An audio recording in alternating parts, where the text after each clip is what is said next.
O dia 2 de outubro do ano de 1992, no estado de São Paulo, no presídio do Carandiru, houve uma rebelião dos internos do pavilhão 9 da cadeia. E essa rebelião culminou com uma terrível massacre.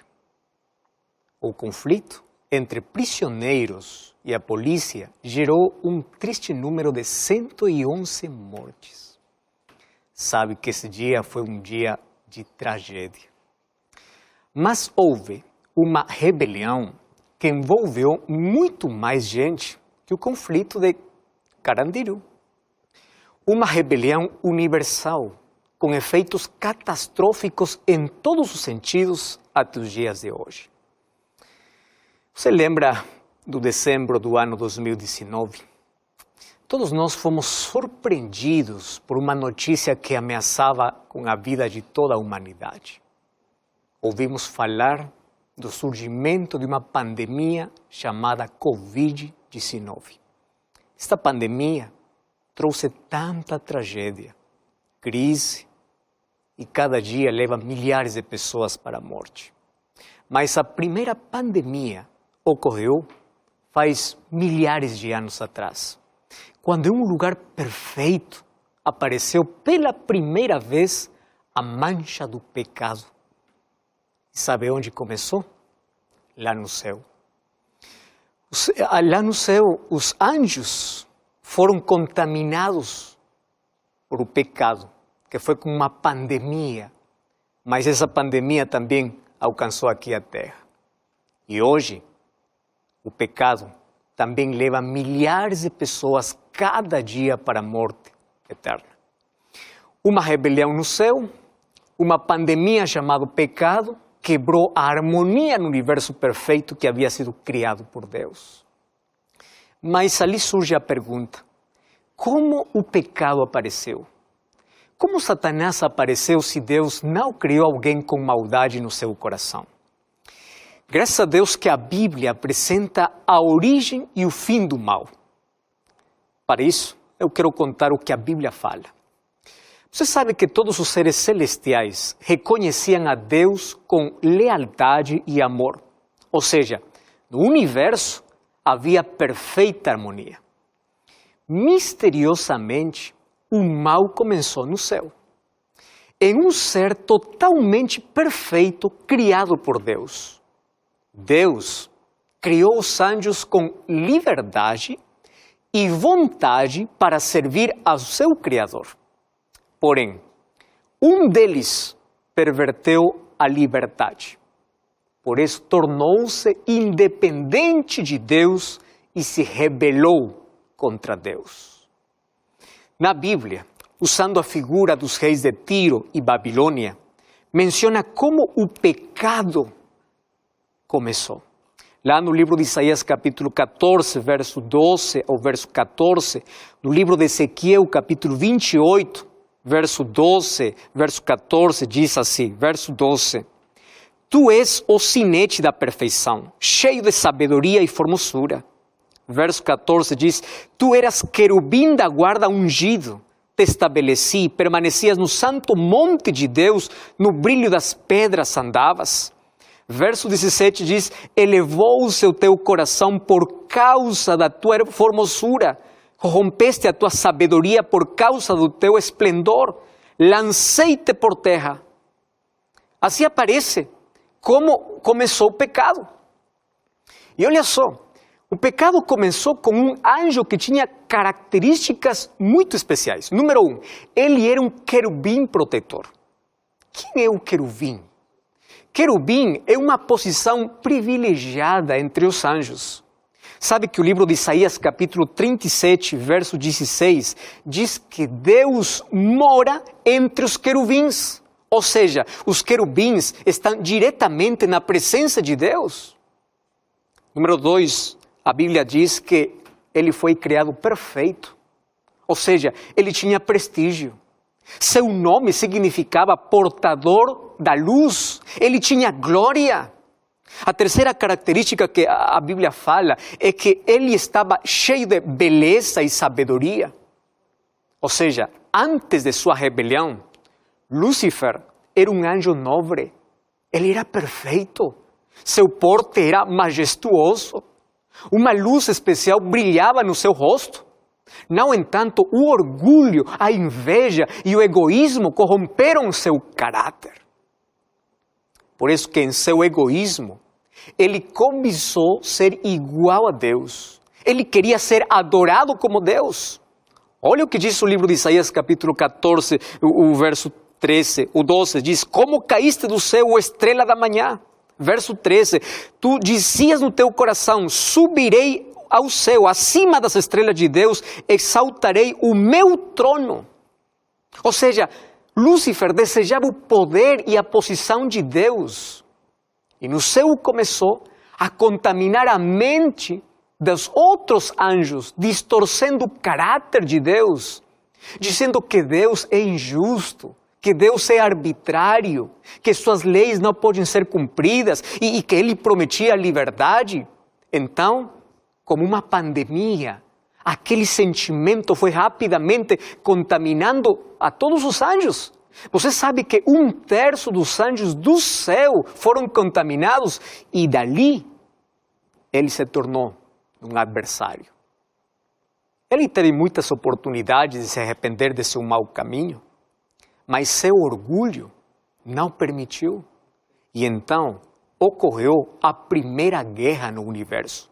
O livro de Apocalipse, capítulo 12, o verso 7 ao verso 9, fala o seguinte. Diz assim, houve peleja no céu. Miguel e seus anjos pelejaram contra o dragão. Verso 9, e foi expulso o grande dragão, a serpente antiga, que se chama Diabo e Satanás, o sedutor de todo mundo, foi atirado para a terra e com ele os seus anjos. Uma pergunta que muitos estão fazendo é por que Deus não destruiu Satanás quando ele se rebelou? Agora, se Deus tivesse destruído Satanás, uma dúvida teria surgido no universo. A dúvida seria, por que Deus o destruiu? Acaso ele estava certo e Deus quis silenciar o inimigo? E por isso que Deus permitiu que o tempo revelasse ao universo o verdadeiro caráter de Deus e a verdadeira maldade que havia no coração do inimigo. Mas você sabe que o pecado é um mistério. Como um coração perfeito foi contaminado? No entanto, sabemos que Deus criou seres livres e inteligentes para que pudessem servi-lo. E eles pudessem servi-lo de maneira voluntária, por amor. Era uma escolha. Mas um deles escolheu se rebelar contra Deus. Deus criou também Adão e Eva aqui na terra. E quando Deus criou Adão e Eva, Ele não os criou como robôs programados para obedecer. Ele fez seres livres e inteligentes. Mas como você pode provar que você é livre? Quando a liberdade é posta à prova. Eles tiveram que passar por um pequeno teste. O livro de Gênesis, capítulo 2, versos 16 e 17, diz que Deus plantou uma árvore lá no meio do jardim do Éden. E Deus proibiu não comer do fruto de uma árvore. Agora, eu digo, este é um pequeno teste, porque teria sido muito difícil se Deus tivesse dito assim, só pode comer o fruto de uma árvore e tudo demais está proibido. É muito difícil. Mas Deus diz assim, você pode comer de tudo, menos do fruto de uma árvore. Então, aquele pequeno teste demonstraria sua lealdade e o amor para servir a Deus. Era um pequeno teste de obediência, fazendo o uso inteligente da sua liberdade. E você sabe que Adão e Eva foram avisados do maligno. Eles sabiam que só havia um lugar onde ele poderia tentá-los. Precisamente na árvore proibida. Mas olha só, como é o ser humano. O ser humano gosta de se aproximar de onde é proibido. corre sempre os maiores riscos e acaba nos grilhões da tragédia e da morte. Um dia, Eva se separou de seu marido e se aproximou de onde não deveria. E ali aparece o livro de Gênesis capítulo 3, do verso 1 ao verso 6, e conta a triste história da queda do ser humano. Mas Eva nunca imaginou que Satanás viria disfarçado do mais belo animal da criação. Você sabia que a serpente hoje é um dos animais mais temíveis por causa da maldição após o pecado, mas lá no jardim do Éden era o animal mais lindo. Agora a serpente aparece falando com Eva. E Eva é seduzida pelo demônio, pois essa é a especialidade do demônio. Disfarçando-se do mais belo, depois seduzindo. Satanás hoje continua com a mesma estratégia. Ele nunca mostra o rosto. Ele se esconde atrás daquilo que atrai você, atrai sua atenção, para logo seduzir e conduzir o ser humano até a morte. Se o diabo quer arruinar a vida de uma menina, ele vai se esconder por trás de um belo jovem para separá-lo de Deus. Se ele quer arruinar a vida de um jovem, ele pode aparecer atrás de uma garota muito bonita para separá-lo de Deus. Ele atrai por meio de um lugar, uma pessoa, um vício. Tudo que separa você de Deus é usado pelo inimigo. Então, termine com tudo aquilo que não te ajuda a crescer, tudo aquilo que te impede de estar perto de Deus. E Satanás apareceu disfarçado. E a primeira coisa que colocou na mente de Eva foi a dúvida. Você sabe que a dúvida sempre será uma das maiores armas do diabo. O mesmo queria fazer com Jesus lá no deserto da tentação. Colocar dúvida em Jesus. Você lembra a primeira tentação? Se tu és o filho de Deus. O pai já havia falado com ele e havia dito assim: tu és meu filho amado. Agora Satanás vem dizendo: se tu és o filho de Deus. Lá no jardim do Éden, Deus havia dito que no dia que comerem do fruto da árvore proibida, vão morrer. Agora vem Satanás dizendo: não morrereis. O inimigo tem uma maneira interessante de colocar sua semente em nossa mente. Você sabe qual é? É através dos sentidos. Isso. Os sentidos são as portas do coração. Você decide abrir ou fechar, porque tudo que entra pelos nossos sentidos é com que nós preenchemos nossa mente. Olha só, lá no jardim do Éden aparecem os 5 sentidos. Eva viu o fruto. Número 2, ouviu a serpente. Número 3, pegou do fruto proibido. Número 4, comeu. Ou seja, Eva colocou seu apetite acima da palavra de Deus. O pecado era um ato consciente. Eva escolheu acreditar em Satanás ao invés de Deus. Ela aceitou a proposta que a serpente lhe deu. Qual a proposta? Você será como Deus. Ela se colocou de lado de Satanás, aceitando viver independente de Deus, sendo seu próprio Deus.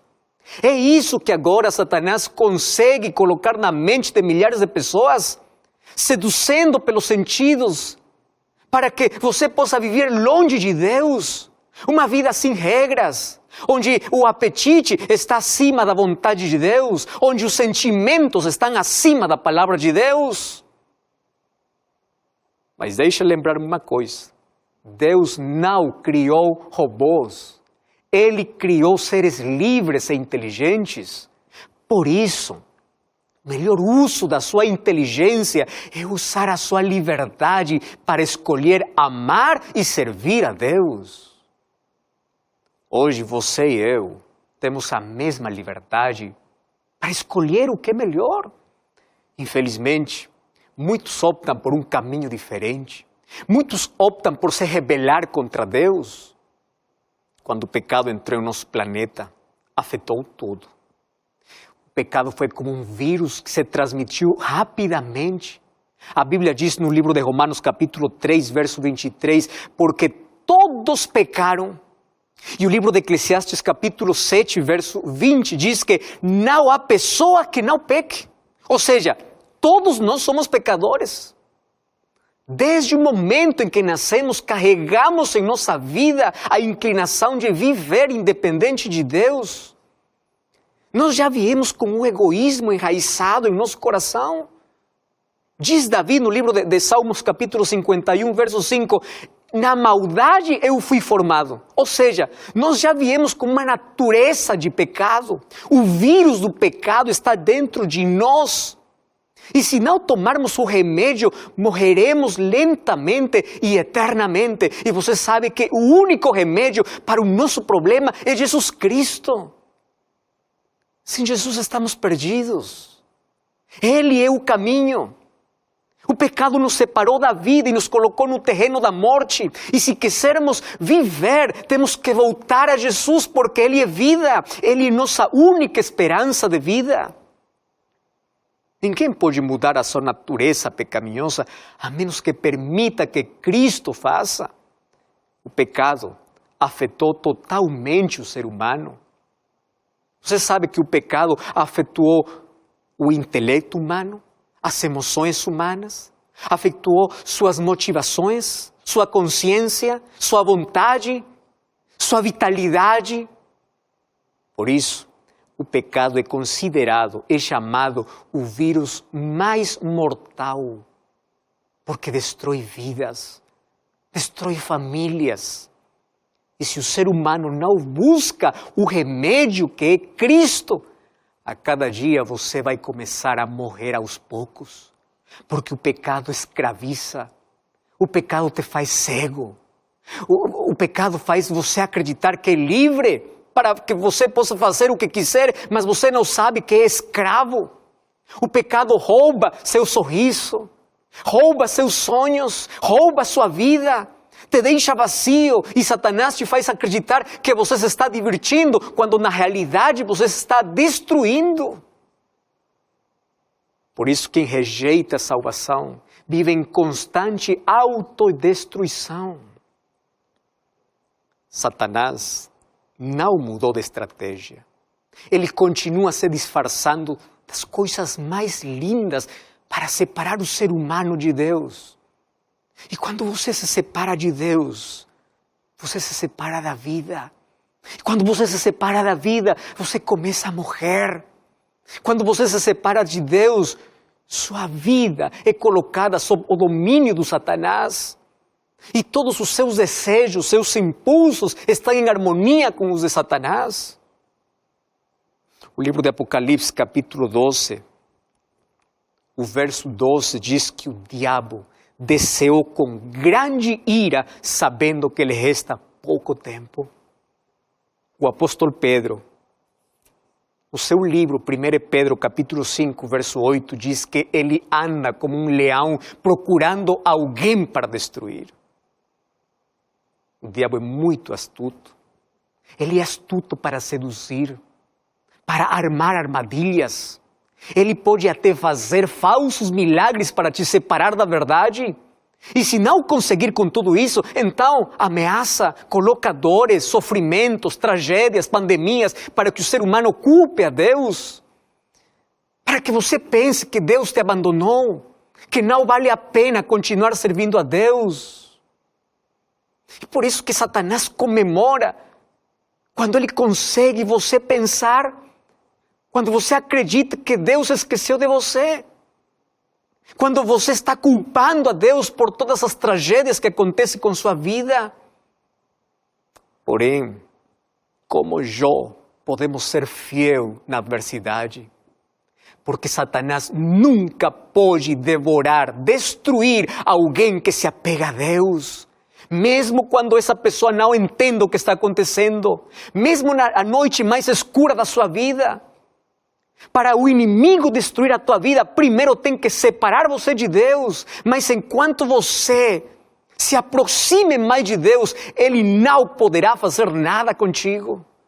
Por isso o livro de Tiago, capítulo 4, verso 7 diz: submeta-se a Deus, resista ao diabo e ele fugirá de você. Todos os dias você tem dois caminhos. Ou você vai para Deus, ou você começa a fugir de Deus. Todos os dias você escolhe a esperança para a sua vida ou o desespero para a sua vida. A escuridão ou a luz.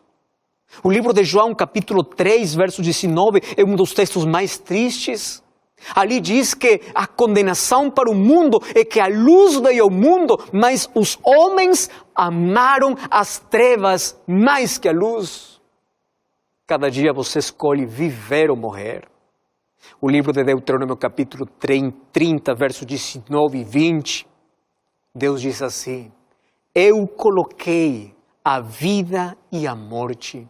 Escolha a vida. Você sabe que este é o maior convite de Deus para você. Deixe o caminho da morte. Mas Deus somente pode convidar, Ele não pode forçá-lo. Porque Deus deu você liberdade.